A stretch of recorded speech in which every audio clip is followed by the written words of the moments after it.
ഇപ്പോൾ പപ്പു സാറാവട്ടെ കുറേ ആൾക്കാരുണ്ട്. So personally Rupesh as an actor അല്ലെങ്കിൽ Rupesh as a person who love cinema എല്ലാവരും ലോസ് നമുക്ക് ഭയങ്കര വിഷമാണ്. പക്ഷെ നമുക്കൊരു ഫേവറേറ്റ്സ് ഉണ്ടാവുമല്ലോ.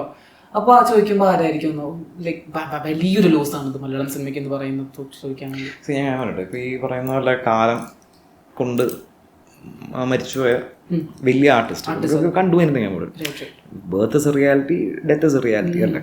അപ്പം അങ്ങനെ ഒരു അവസ്ഥയിൽ നമ്മൾ നോക്കുകയാണെന്നുണ്ടെങ്കിൽ may they soul rest in peace ഞാൻ പറയുള്ളൂ. എന്നെ പേഴ്സണലി ഏറ്റവും കൂടുതൽ എഫക്റ്റ് ചെയ്തത്, എന്നെ ഷാറ്റർ ചെയ്തത് ശ്രീനേട്ടൻ്റെ ഇതാണ്. ശ്രീനിവാസൻ എന്ന് പറയുന്ന ആളുടെ ഒരു I won't call it loss because he still in recovery stage.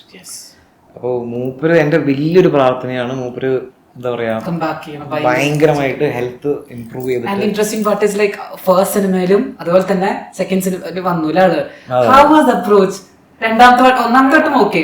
ഞാൻ പറയട്ടെ, എൻ്റെ ഏറ്റവും ഇഫ് യു ആസ്ക് മീ എൻ്റെ ഫേവറേറ്റ് റൈറ്റേഴ്സ് ആരാന്ന് ചോദിച്ചാൽ നമ്പർ 1 ഇസ് ലോഹിദാസ്, രണ്ടാമത് ശ്രീനിവാസൻ, മൂന്നാമത് പത്മരാജൻ. ഞാൻ ഇങ്ങനെയാണ് എൻ്റെ എനിക്ക് 3 ലിസ്റ്റുള്ളൂ. 3 ഫേവറേറ്റ് റൈറ്റേഴ്സ് ഇതാണ്. ഈ വേറെ ഇഷ്ടംപോലെ റൈറ്റേഴ്സ് ഉണ്ട്. ഫസ്റ്റ് മലയാളത്തിലെ ഏറ്റവും ബ്രില്യൻ്റ് റൈറ്റേഴ്സ് എൻ്റെ ഫേവറേറ്റ് ലിസ്റ്റ് എന്ന് വെച്ചാൽ ആദ്യം ലോഹിത് സാറ്, പിന്നെ ശ്രീനേട്ടൻ, പിന്നെ പത്മനാഭൻ സാർ. ഇങ്ങനെയാണ് ഞാൻ പറയാം. അപ്പോൾ ശ്രീനേട്ടൻ എന്ന് പറയുന്ന ആളുടെ അടുത്ത് ഞാൻ ആദ്യം സ്ക്രിപ്റ്റ് കൊണ്ട് കൊടുത്തിട്ട് അഭിനയിക്കാൻ വേണ്ടി മുമ്പ് വായിച്ചിട്ട് ഒരു കഥ കേട്ടു. പിന്നെ കടകടാന്ന് ചേർത്തോണ്ടിരിക്കും. മൂപ്പര് സ്ക്രിപ്റ്റ് മൊത്തം വായിച്ചിട്ടുണ്ട് ചോദിച്ചു, കുറച്ച് ഡൗട്ട് ചോദിച്ചു. അതിങ്ങനെ ഒന്നിങ്ങനെ ശരിയാവും, ഇങ്ങനെ ഒന്നിങ്ങനെ ശരിയാവും, സോൻസോ എന്ന് പറഞ്ഞു. അപ്പം ഞാൻ പറഞ്ഞു ഇങ്ങനെയാണ് സോൻസോ എന്ന് പറഞ്ഞു. അപ്പം മൂപ്പര് ചോദിച്ചു എന്തിനാ ഈ സീൻ എന്തിനാണെന്ന് ചോദിച്ചു. കാരണം ആ സീൻ ഞാൻ പറഞ്ഞു ആ സീൻ എന്തിനാന്ന് വെച്ചാൽ ഈ പോലീസ് ഇൻസ്പെക്ടർ ബ്രില്യൻസ് കാണിക്കാനുള്ള സീനാണ്. ഞാനല്ലല്ലോ നായകൻ, പിന്നെ നിങ്ങൾ എന്തിനാണ് അങ്ങനത്തെ ഇമ്പോർട്ടൻസ് എനിക്ക് കൊടുക്കുന്നതെന്ന് ചോദിച്ചു. ഞാൻ പറഞ്ഞു നായകൻ, ഞാൻ പറഞ്ഞു ഈ സിനിമയിൽ ആരും നായകന്മാരല്ല. If you look at one thing, തീവ്രത്തിൽ ആരാ നായകൻ എന്ന് വെച്ച് കഴിഞ്ഞാൽ ആക്ച്വലി പറയണ ക്യാരക്ടർ ഡ്രിവൺ മൂവിയാണ്. സത്യം, ശരിക്കും മനസ്സിലായോ? പക്ഷെ നമ്മളിപ്പോ നാട്ടുകാരോട് കാണുമ്പോൾ ദുൽഖർ സൽമാൻ നായകൻ എന്ന് പറയുള്ളൂ. പക്ഷെ ഇമ്പോർട്ടൻറ്റ്. അപ്പൊ ഞാൻ പറഞ്ഞു നായകൻ നായിക അല്ല ശ്രീനേട്ട. ഞാൻ പറഞ്ഞു ഇപ്പോൾ ഇതിലൊരു ക്യാരക്ടർ എടുത്ത് മാറ്റി സിനിമ ഉണ്ടാവില്ല. ഇപ്പോൾ ഇൻസ്പെക്ടർ അലക്സാണ്ടർ എന്ന് പറഞ്ഞ ക്യാരക്ടറിനെ തീവ്രത്തിനടുത്ത് മാറ്റിയാൽ അതിന് കഥയില്ല, കഥ പോട്ടെ. ഇപ്പം ഇയാള് ഒരു പൊട്ടനായ police officer, is a brilliant police officer. അയാൾ ഒറ്റ പ്രശ്നമുണ്ട്, ബ്ലഡ് കണ്ട അയാൾക്ക് തളറും. മനസ്സിലായോ? അപ്പൊ അയാൾ ക്രൈം സീനിലോട്ട് പോവാണ്ട് തന്നെ അയാൾ കണ്ടുപിടിക്കും. ബ്രില്യൻസ്. അപ്പൊ എനിക്ക് ഒരു സാധനം നേരത്തെ ഒരു ഇൻസിഡന്റ് കാണിച്ചു കഴിഞ്ഞാൽ മാത്രമേ ഇങ്ങോട്ട് ലാൻഡ് ചെയ്യാൻ പറ്റുള്ളൂ. പിന്നെ ഇയാൾക്ക് ആരും ഇൻഫർമേഷൻ പറഞ്ഞാൽ നേരെ അങ്ങോട്ട് കയറി ചെല്ലുന്നല്ല, അയാളുടെ സറൗണ്ടിങ്സിൽ പോയി മൊത്തത്തിൽ അന്വേഷിച്ചിട്ടായിരിക്കും അങ്ങോട്ട് കയറി ചെല്ലുക. ഇതൊക്കെ പറഞ്ഞു കഴിഞ്ഞപ്പോൾ മൂപ്പർക്ക് കാര്യം പിന്നെ ഒരു സംശയമില്ല, ഒരു ഡൗട്ടിൽ ഒന്നുമില്ല.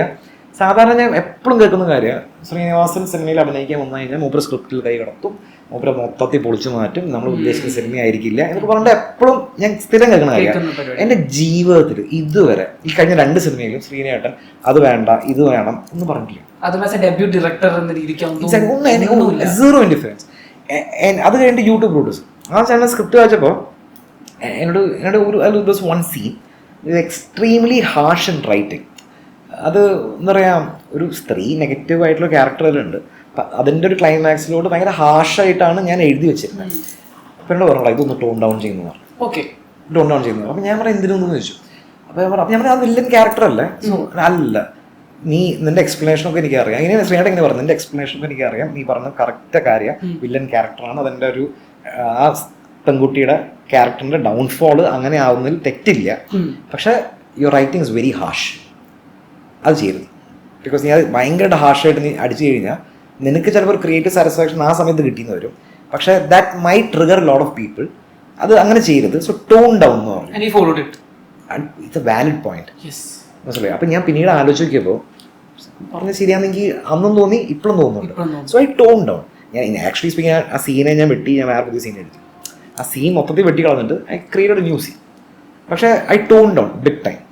അപ്പോൾ ആ ഒരു സാധനം അങ്ങനെ ചെയ്തു. അപ്പോൾ ശ്രീനേട്ടൻ ഓക്കെ അങ്ങനെയല്ല, മൂപ്പര് അത് പറഞ്ഞത് ഞാൻ പറയാൻ പറ്റില്ല എന്ന് പറഞ്ഞു കഴിഞ്ഞാൽ ഒന്നും പറയില്ല, എൻ്റെ ഒന്നും പറയില്ല. അത്രേ ഉള്ളൂ. അപ്പം ഞാൻ ബ്രൂട്ടസ് ഷൂട്ട് നടക്കുന്ന സമയത്താണ് ഏതൊരു ഫിലിം മേക്കർ ശ്രീനേട്ടനെ കാണാൻ വേണ്ടി വന്നിട്ട് എന്താ പറയുക, മൂപ്പര് ഭയങ്കര അപ്സെറ്റ് ആയിട്ട് പോകുന്ന സമയത്ത് മൂപ്പര് എന്നോട് ചോദിക്കുക നീ ഇങ്ങനെ ഹാൻഡിൽ ചെയ്യുന്നു ചോദിച്ചു.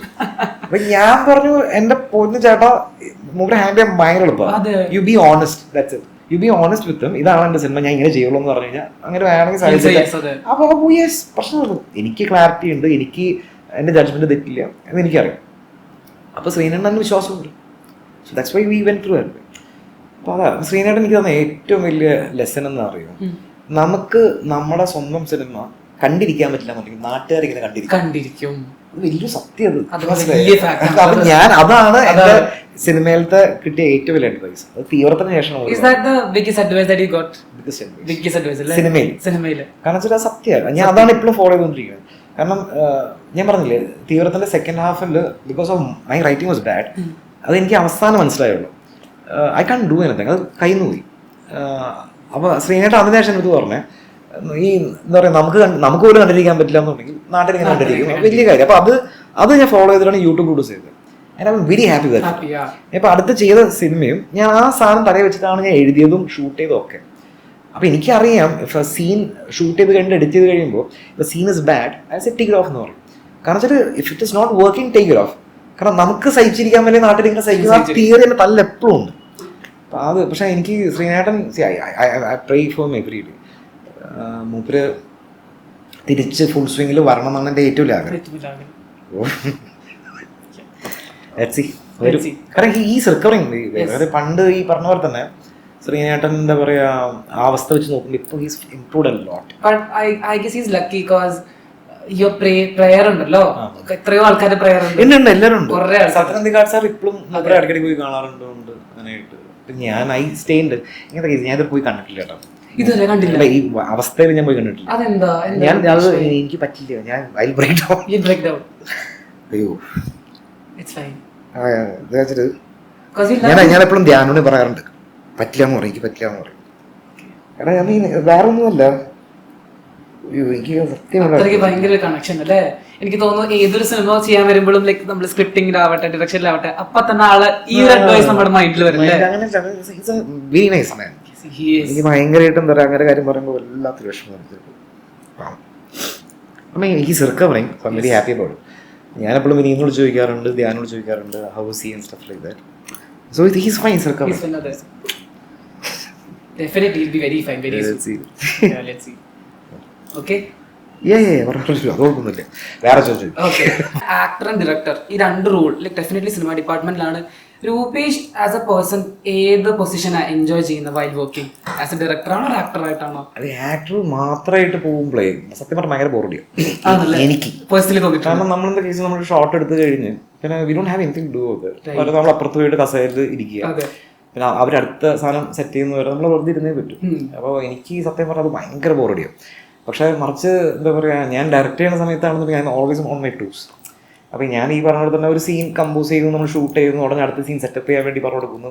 അപ്പം അങ്ങനത്തെ ഒരു രാവിലെ തുടങ്ങുന്നത് മാത്രം ഓർമ്മയുണ്ടാവുള്ളൂ. പാക്കപ്പ് വരെ ഇങ്ങനെ ഒരു ബഹളമായിരിക്കും, ഫുള്ളി എൻഗേജ്ഡ് ആയിരിക്കും. അപ്പം മറ്റേത് it's not that I don't enjoy acting ആണ്. പക്ഷെ again the problem is like നമ്മൾ വെറുതെ ഇരിക്കുക എന്ന് പറയുമ്പോൾ അത് എനിക്ക് ഭയങ്കര ട്രസ്റ്റ്ലെസ് ആയി പോകും ചിലപ്പോൾ. സോ ഐ മീൻ രണ്ടും നല്ലതാണ്. എഗെയിൻ ഇപ്പോൾ ചാലഞ്ചിങ് ക്യാരക്ടർ തരികയാണെന്നുണ്ടെങ്കിൽ if you have lot to prepare and then act and all that's a different thing. അങ്ങനെ അല്ല എന്നുണ്ടെങ്കിൽ എന്താ പറയുക, direction I prefer everything. The whole point is ഇപ്പോൾ ഞാനിപ്പോൾ ഈ ഡയറക്ഷനും അല്ല ഒന്നുമല്ല പ്രൊഡക്ഷൻ നോക്കാൻ പറഞ്ഞാൽ I happily do that also. എനിക്ക് സിനിമ ഭയങ്കര ഇഷ്ടമാണ്. I like to be in a movies, അല്ലെങ്കിൽ അതിൻ്റെ പോസ്റ്റ് പ്രൊഡക്ഷൻ ആയിക്കോട്ടെ, ഡിസ്കഷൻ പ്ലാനിങ് സോ ഐ മീൻ ഇപ്പോൾ I can be A part of anyway. I mean ഇപ്പോൾ പ്രൊഡക്ഷൻ ആണെങ്കിൽ അത് ചെയ്യും, ഡയറക്ഷനോ റൈറ്റിംഗ് ആണെങ്കിലും ചെയ്യും, അഭിനയിക്കുകയും ചെയ്യും, അങ്ങനെ അതാണ്. So I just want be in cinema. Okay, ഒരു ആക്ടറിന്റെ ഡയറക്ടർ ആയിട്ടുണ്ട്, ഒരു ഡയറക്ടറിന്റെ ആക്ടർ ആയിട്ടുണ്ട്. യു ഹാവ് ആ എക്സ്പീരിയൻസ്. അത് ഒരു ലക്കാണ് ആക്ച്വലി, നമുക്ക് എല്ലാ വഴിയിലൂടെ സഞ്ചരിക്കാൻ പറ്റുന്ന ഒരു ലക്കാണ്. പണ്ട് സ്പടികം സിനിമയിലൊക്കെ ആക്ട് ചെയ്യുന്ന സമയത്ത് ടെക്നീഷ്യൻസ് ആവട്ടെ, ക്യാമറമാൻ ആവട്ടെ, എനിക്കത് വിന്റേജ് ടൈമില് അവർ കുറച്ചും കൂടെ സ്ട്രിക്റ്റ് ആണ്, ചീത്ത പറയും നമ്മൾ തന്നെ. പക്ഷെ ഇപ്പൊ ചീത്ത പറയാൻ ചോദിച്ചാൽ ആ ഒരു ഫ്രീഡം ഉണ്ട്, കുറച്ചൊക്കെ ഉണ്ട്. പക്ഷെ ഓക്കെ, ഇത് ജസ്റ്റ് ഈ പറഞ്ഞു കൊടുക്കും, പോർട്രേറ്റ് ചെയ്ത് കൊടുക്കും, അപ്പൊ ആക്ടേഴ്സ് അങ്ങനെ ചെയ്യുന്നു. അപ്പൊ അന്നത്തെ ഇന്നത്തെ ഒരു ചേഞ്ച് ലൈക്ക് ആ ഒരു സ്ട്രക്ചറിൽ ഒരു ചേഞ്ച് വന്നതായിട്ട് തോന്നിയിട്ടുണ്ടോ? ഇല്ല, ഞാൻ സ്പടികം ഞങ്ങൾ ചെയ്യുന്ന സമയത്ത് ഇപ്പൊ പണിയെടുത്തില്ലെങ്കിൽ ആരെയും ചീത്ത കൊടുക്കും, അത് ഇപ്പോഴും പറയും, മനസ്സിലായ. ഇപ്പൊ ഫോർ എക്സാമ്പിൾ ഞാൻ ഒരു ഇൻസിഡന്റ് പറഞ്ഞു. അതായത് സ്പടികത്തില് ഫേമസ് സീൻ ഉണ്ട് എൻ്റെ അഭിനയിച്ച സീൻ, മറ്റേ എന്താ പറയാ, ചോര തൊടിക്കും ചെറുകൈകളെ പേർക്ക് വന്നി പന്തങ്ങൾ. അപ്പോൾ ആ പദ്യം പാടി ഞാൻ പേപ്പറും കത്തിച്ചിട്ട് എന്നിട്ട് അവസാനം എന്താ പറയുക വലിച്ചെറിയും ചൊല്ലി എന്തിനാണ് ചോരടി എന്തിനടിയിൽ ചോപ്പുന്നതുകൊണ്ട് വരച്ചത് ആ ഡയലോഗ്. അത് വെരി ക്ലോസ് ടു 20 ടേക്സ് പോയി, 20 ടേക്ക് പോയി. ഒന്നെങ്കിൽ ഞാൻ പദ്യം തെറ്റിക്കും, അല്ലെങ്കിൽ പദ്യം കറക്റ്റായിട്ട് പറഞ്ഞു കഴിഞ്ഞാൽ, അതായത് ഒരു സമയത്ത് പദ്യമെല്ലാം കറക്റ്റായിട്ട് പറഞ്ഞു നിന്നു. എന്തിനാണ് ഇന്ത്യരടിയിൽ ചുവപ്പ് അത് പറയാൻ മറന്നു. പക്ഷെ ഇപ്പോഴത് ഓർമ്മയുണ്ടോ? പിന്നെ ഞാനത് കാണാണ്ട് പഠിച്ചു. ഓർമ്മയുണ്ടല്ലേ? അപ്പൊ അത് പറഞ്ഞു. അപ്പൊ ഇതൊരു മറക്കാത്തതിന്റെ കാര്യം വെച്ചാൽ അന്ന് ആദ്യം അപ്പൊ 21 പിന്നെ ആദ്യത്തെ 2-3 ടേക്ക് ഒക്കെ ആയപ്പോ എന്താ നീ കാണിക്കുന്നത് ചെയ്യുന്ന പറഞ്ഞു. 5ാമത്തെ ടേക്ക് എന്ന് പറഞ്ഞാൽ പൂര തെറിപ്പാട്ടാണ്. കാരണം എല്ലാ യൂണിറ്റും ഇതിന് വേണ്ടി മാത്രം വെയിറ്റ് ചെയ്യാണ്. അപ്പോൾ എനിക്ക് ടെൻഷനായി ഇതായി. അപ്പോൾ പക്ഷേ ഐ ഡിഡ് ഇറ്റ്, വേറെ കാര്യം. പക്ഷെ ഇപ്പോൾ ആലോചിക്കുമ്പോൾ അപ്പോൾ അതേ പറഞ്ഞാൽ പണിയെടുത്തില്ലെങ്കിൽ ഇപ്പോൾ ഭദ്രങ്ങൾ ഇപ്പോൾ പുതുതായിട്ടൊരു പടം ചെയ്യുകയാണെങ്കിൽ അതിൽ അഭിനയിക്കാൻ ഞാൻ പോവുകയാണെങ്കിൽ എനിക്ക് ഉറപ്പുണ്ട് ഞാൻ അലമ്പാക്കിയാൽ മൂപ്പര് നല്ല ഇത് ഒരു സംശയം വേണ്ട. പക്ഷെ അത് ചീത്ത വിളിക്കാൻ വേണ്ടി വിളിക്കുന്നതല്ല, മനസ്സിലായി? അപ്പോൾ അവരുടെ പെർഫെക്ഷനും അവരുടെ ഡ്രൈവ് നമ്മൾ മനസ്സിലാക്കണം. നമ്മൾ അവരുടെ ഡ്രൈവിനനുസരിച്ച് നമ്മൾ നിന്ന് കഴിഞ്ഞാൽ ഒരു പ്രശ്നം ഉണ്ടാവില്ല. അപ്പം ഞാൻ സ്ഫടികത്തിൽ എനിക്ക് കൈയടി കിട്ടിയ സീൻസും ഉണ്ട്. അഭിനയിച്ചിട്ട് സെറ്റിൽ കൈയടിച്ച ആൾക്കാരുണ്ട്.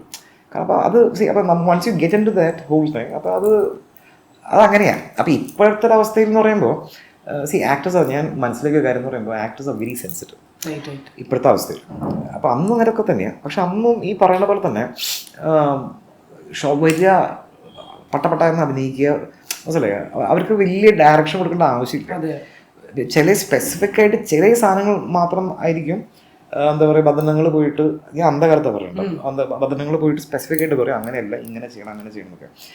ഇപ്പോൾ എന്താ പറയുക, ഉള്ള ആക്ടേഴ്സിൻ്റെ സാധനം ഞാൻ ശ്രദ്ധിക്കുന്നത് വെച്ചാൽ most of them are not acting, they to behaving kind of thing. ഒരു അഭിനയം എന്ന് പറയുന്ന സാധനം കൂടുതൽ ബിഹേവ് ചെയ്തിട്ട് പോവുക. എനിക്ക് ഇഷ്ടംപോലെ തോന്നാറ്. നമ്മൾ സിനിമ നോട്ടി നമുക്ക് കാണാമല്ലോ. അതുകൊണ്ടാണ് നമ്മൾ ഒരു ഞാൻ ഇന്ന ആക്ടർ എന്നല്ല പറയുന്നത്. നമ്മൾ നോക്കിക്കഴിഞ്ഞാൽ ഒരു ആക്ടറിന്റെ പെർഫോമൻസ് ഭയങ്കര മൊണോട്ടമസ് ആയിട്ട് പടങ്ങൾ മാറിക്കൊണ്ടിരിക്കുന്നു അങ്ങനെ തോന്നും. കാരണം എന്താ കാര്യം വെച്ചാൽ ബിഹേവ് അതല്ല. പണ്ടത്തെ ആക്ടേഴ്സ് എല്ലാവരും, നമ്മുടെ ഏത് സൂപ്പർ സ്റ്റാർസ് ആയിക്കോട്ടെ ആക്ടേഴ്സ് ആയിക്കോട്ടെ, അവരെല്ലാവരും ചെയ്യുന്നത് വെച്ചാൽ ഇവർ ക്യാരക്ടർ എന്തെന്ന് മനസ്സിലാക്കും. And then they try to, എന്താ പറയുക, ഈ ഒരു പെർട്ടിക്കുലർ മാനറിസം എന്തെങ്കിലും അത് അവർ ഈ ആക്ഷനും കട്ടിൻ്റെ ഇടയിൽ ജീവിക്കും. അപ്പോൾ അത് അവർ ജീവിക്കുന്നത് കൊണ്ട് നമുക്ക് ഭയങ്കര നാച്ചുറലായിട്ട് അഭിനയിക്കുന്നു എന്ന് നമുക്ക് തോന്നും. പക്ഷെ ദാറ്റ്സ് ആക്ച്വലി ആക്ടിങ്. ഇവിടെ ആ ആക്ടിങ് പാർട്ട് പോയി. ഇപ്പോൾ മറ്റെന്താ പറയുക, ബിഹേവ് മാത്രമേ ഉള്ളൂ. മിക്ക ആക്ടേഴ്സിന്റെ ഏത് സിനിമ എടുത്തു കഴിഞ്ഞാലും ഭയങ്കര മൊണോട്ടോണസ് ആയിട്ട് നമുക്ക് ഫീൽ ചെയ്യും. ഇത് തന്നെയാണല്ലോ മുമ്പത്തെ സിനിമയിലും ഒരേപോലെ എന്ന് പറയില്ലേ, അതേതാ കാര്യം. So they need to adapt, reimprove themselves, അങ്ങനെ ഒരു സാധനം ഉണ്ട്. അപ്പോൾ ആ എഫേർട്ട് ആരും ഇടുന്നതായിട്ട് എനിക്ക് തോന്നിയിട്ടില്ല പേഴ്സണലി. ഇല്ലാന്ന് ഞാൻ പറഞ്ഞില്ല. ഇപ്പോൾ for example Fahad Fasil is an incredible actor. ഇപ്പോൾ ഫഹദ്, ഞാൻ ഇന്നാളെ ഏതൊരു ഇന്റർവ്യൂ ഞാൻ പറഞ്ഞു, അതായത് ഇപ്പോൾ ഞാൻ പ്രകാശൻ എന്ന് പറഞ്ഞ സിനിമ, അതേ സത്യനന്ദിക്കാട് സാറിൻ്റെ മുമ്പ് ചെയ്ത ഇന്ത്യൻ പ്രണയകഥ, ഈ 2 സിനിമയിലും ഇദ്ദേഹം ഓടുന്നുണ്ട്. ഈ 2 ക്യാരക്ടേഴ്സ് ഓടുന്നത് രണ്ട് രീതിയിലാണ്. ഇതൊരേ ആക്ടറാണ്, but he is putting in a very different effort. And കാണുമ്പോൾ തന്നെ ആ സ്ക്രീനിൽ ഭയങ്കര വിസിബിളാണ്. അപ്പോൾ അതാണ് പറഞ്ഞത്. അപ്പോൾ അങ്ങനത്തെ ഒരു എത്ര ഫഹദ് ഇവിടെ ഉണ്ടെന്ന് വെച്ച് കഴിഞ്ഞാൽ ഐ എം വെരി ഡൗട്ട്ഫുൾ ഉണ്ട്. പക്ഷെ അറ്റ്ലീസ്റ്റ് അത് ഞാൻ പറഞ്ഞ ഫഹദ് ജനിച്ചപ്പോൾ എങ്ങനെയല്ല, I know him from very long time. എനിക്ക് ചാപ്പാക്കുരിശ് ആ സമയം തൊട്ട് എനിക്ക് ടൂർണമെന്റ് തൊട്ട് തന്നെ എനിക്ക് ഫഹദിനെ പേഴ്സണലി അറിയാം. He has put a lot of effort. മൂപ്പര് കുറേ എഫേർട്ട് ഉണ്ട്, ഇപ്പോഴും എഫേർട്ട് ഇട്ടുകൊണ്ടിരിക്കുക. പക്ഷേ ഫഹദ് ഇടുന്ന എഫേർട്ട് നമ്മൾ സ്ക്രീനിൽ നമ്മൾ കാണുമ്പോൾ സീംലെസ് എന്ന കാര്യം എന്ന് വെച്ചാൽ that's because is a damn good actor and he is trying to push himself on every character from every time. അപ്പോൾ ഈ ഒരു സംഭവം ഉണ്ട്. അപ്പോൾ അത് എത്ര പേരോട് ചെയ്യുന്നത് വെച്ച് കഴിഞ്ഞാൽ എനിക്കറിയില്ല. I really wish everybody should do that. അപ്പോൾ അവർ പുഷ് ചെയ്യണം, അല്ലേ, ചെയ്തേ പറ്റും. ഞാനൊരു ഡയറക്ട് ഫിലിം മേക്കർ എന്ന രീതിയിലാണ് ഞാൻ പറയുന്നത്. അത് ചെയ്തു കഴിഞ്ഞാൽ അവർക്കും നല്ല, നമ്മൾ ഓഡിയൻസിനും ഭയങ്കര രസമായിരിക്കും അവരുടെ പടങ്ങൾ കാണാൻ വേണ്ടി, etcetera etcetera. Rupesh actually tea person ആണോ കോഫി പേഴ്സൺ ആണോ? Coffee, black coffee without sugar. ചില ആൾക്കാരുണ്ട് എനിക്ക് തലവേദന കാപ്പി കുടിക്കണം, അങ്ങനത്തെ ഒരാളാണ്. ഇല്ല, അങ്ങനെയല്ല. ഞാൻ രാവിലെ എണീറ്റ് കഴിഞ്ഞാൽ ഒരു 3 ബ്ലാക്ക് കോഫി വിത്തൗട്ട് ഷുഗർ അടിക്കും. Without sugar. അപ്പൊ അത് കഴിഞ്ഞിട്ട് പിന്നെ ചിലപ്പോ ഒരു മോർണിംഗ് 10:30, 11 ഒക്കെ ആകുമ്പോൾ I might have 1 more shot. പിന്നെ ഈവനിങ് എന്താ പറയാ, ഒരു 3:30, 4:30 ഒക്കെ ആകുമ്പോൾ again I my have may be 2 cups of black coffee without sugar. Without sugar അല്ല. പക്ഷെ 6 മണിക്ക് കഴിഞ്ഞാൽ കഴിക്കില്ല. എന്താ കാര്യം ചിലപ്പോൾ ഞാൻ ഉറങ്ങില്ല. പിന്നെ എനിക്ക് എന്താ പറയുക, എന്റെ കെഫീൻ ലെവൽ കൂടി കഴിഞ്ഞാൽ നമ്മൾ ഉറക്കം പോകും. അപ്പൊ ഞാൻ അത് അന്ന് ഹാർഡ് കോർ കോഫി ലവർ. പണ്ട് ടീ ലവർ ആയിരുന്നു, നേരത്തെ കോഫി ലവർ ആയിരുന്നു. ഇനി എനിക്ക് എന്ത് കാര്യം ഓൺ എ ലോങ് റൺ ഞാൻ മനസ്സിലാക്കിയ കാര്യം എന്ന് വെച്ചാൽ എനിക്ക് ഐ എം ലാക്ടോസ് ഇൻടോളറന്റ് ആണ്.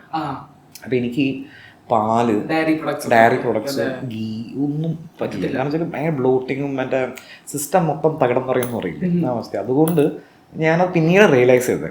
സോ അപ്പോൾ അതിൻ്റെ ഭാഗമായിട്ട് എനിക്ക് ബ്ലാക്ക് ടീനെക്കാട്ടും കൂടുതൽ പിന്നെ ഇഷ്ടം തുടങ്ങിയത് ബ്ലാക്ക് കോഫിയിലോട്ടായിരുന്നു. ഇപ്പോൾ പിന്നെ കഴിഞ്ഞ എനിക്ക് വെച്ചിട്ട് സിൻസ് 10 കൊല്ലമായിട്ട് ബ്ലാക്ക് കോഫി. ചായ കുടിക്കില്ലെന്നല്ലേ പറഞ്ഞത്, വല്ലപ്പോഴും. Asked me wish I prefer the most coffee, black coffee. Okay. So as a director you started 2012 Theevram cinema start ചെയ്തു. ഇപ്പോഴും ആൾക്കാർക്ക് ഇഷ്ടമാണ് ആ സിനിമ കണ്ടുകൊണ്ടിരിക്കാൻ.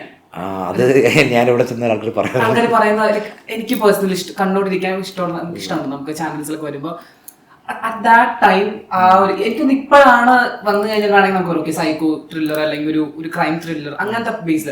സോ ആ ഒരു ടൈമിൽ രൂപേഷിന്റെ മൈൻഡിൽ എങ്ങനെ ഒരു ഐഡിയ വന്നു, അതും ഡെബ്യൂട്ട് ആയിട്ട്? അത് ശരിക്കും ഉണ്ടായ ഒരു സംഭവം ബാംഗ്ലൂർ. ഞാൻ ബാംഗ്ലൂരിലാണ് എൻ്റെ ഗ്രാജുവേഷൻ കഴിഞ്ഞത്.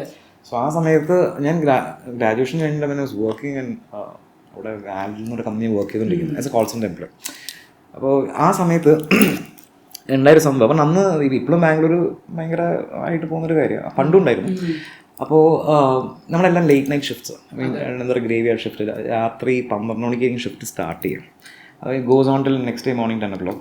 അപ്പോൾ അങ്ങനെ ഒരു പെൺകുട്ടീനെ ക്യാബ് ഡ്രൈവർ പിക്ക് ചെയ്ത് കൊണ്ടുപോകുന്നു. And she gets brutally raped and murdered and stuff like that. അപ്പോൾ ഇത് അവിടെ നടന്നൊരു സംഭവം. സോ അപ്പോൾ ഇതിൻ്റെ ന്യൂസ് ആർട്ടിക്കിളൊക്കെ സ്ഥിരമായിട്ട് ഇങ്ങനെ പേപ്പറിൽ വരാറുണ്ടായിരുന്നു. ഞാനത് കണ്ടുകൊണ്ടിരുന്നു സ്ഥിരമായിട്ട്.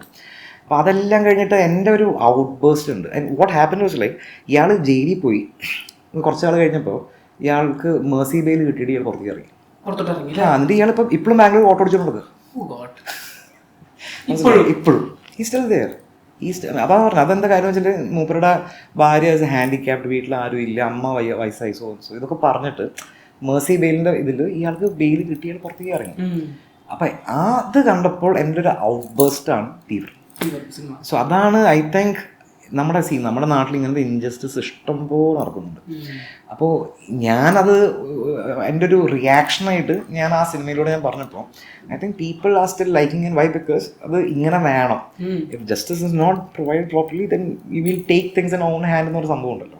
അതാണ് സിനിമ. അതാണ് എനിക്ക് തോന്നുന്നു ഇപ്പോഴും ആൾക്കാർ സ്റ്റിൽ റിലവൻറ്റ്. ഇപ്പോഴും ഈ കാലത്ത് പോലും ഈ പറഞ്ഞ പോലെ തന്നെ ജസ്റ്റിസ് ആരും കിട്ടുന്നില്ല, റേപ്പിസ്റ്റ് ഗെറ്റിംഗ് സ്കൗട്ട് ഫ്രീ ആയിട്ട് നടക്കുന്നു, അങ്ങനത്തെ സംഭവം ഉണ്ടല്ലോ. അപ്പോൾ റിയാക്ഷൻ എൻ്റെ ഒരു ഔട്ട് ബേസ്റ്റ് ആയിരുന്നു. ഇപ്പോഴും റിലവൻ്റ് ആയതുകൊണ്ട് ഇപ്പോഴും ആൾക്ക് ഡിസ്കസ് ചെയ്യുന്നു.